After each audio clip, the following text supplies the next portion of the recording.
முக்கியத்துவம் வாய்ந்த இந்த யோகா பயிற்சியினை மூத்த குடிமக்கள், குழந்தைகள், பெண்கள் மற்றும் மாற்றுத்திறனாளிகள் என அனைவரும் அணுகக்கூடிய வகையில் மாற்றுவதில் சர்வதேச யோகா தினம் முக்கிய பங்கு வகித்துள்ளது. அந்த நாளில் சென்னை தாம்பரத்தில் அமைந்துள்ள மத்திய அரசின் தேசிய சித்த மருத்துவ நிறுவனத்தின் சார்பில் மேற்கொள்ளப்படும் நிகழ்வு குறித்து விளக்குகிறார் இயக்குனர் செந்தில்வேல். இப்போ இந்த யோகா 21ஆம் தேதி ஜூன் 21ஆம் தேதி என்ன செய்யணும் அப்படின்னு சொன்னால், மக்களுக்கு ஒரு விழிப்புணர்வு. அந்த அடிப்படையில் நம்ம என்ன செய்கிறோம் அப்படின்னு சொன்னால், ஒரு மாஸ் யோகா ப்ரோக்ராம் நம்ம செய்கிறோம்.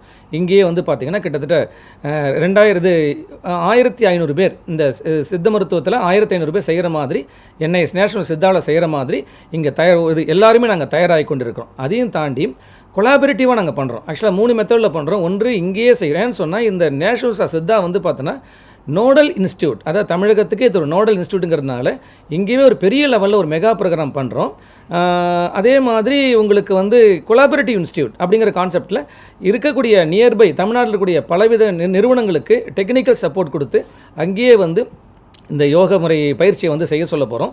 அதையும் தாண்டி வந்து பார்த்திங்க அப்படின்னு சொன்னால், பல பேரை வந்து அந்தந்த இடங்களில் யோகாவை நீங்கள் செஞ்சு அதுக்குன்னு ஒரு பர்டிகுலர் லிங்க் வந்து கவர்மெண்ட் ஆஃப் இந்தியாவிலேருந்து கொடுத்துருக்காங்க. அந்த லிங்க்கில் நீங்கள் வந்து உங்களுடைய ரிஜிஸ்டர் பண்ணி ஃபோட்டோகிராஃபி நீங்கள் உங்களுக்கு பதிவு பண்ணிவிட்டு சர்டிஃபிகேட் வாங்கிடுங்க அப்படின்னு சொல்லி 3 வகையில் நாங்கள் என்ன பண்ணுறோம், இதை வந்து மையப்படுத்தி ப்ரோக்ரேஷன் பண்ணிட்டு இருக்கோம். மேலும் இந்நிறுவனத்தில் தற்போது 1000க்கும் மேற்பட்டோர் யோகா சங்கம் நிகழ்விற்கு பதிவு செய்திருப்பதாக கூறுகிறார் துணை பேராசிரியர் மருத்துவர் மகாதேவன்.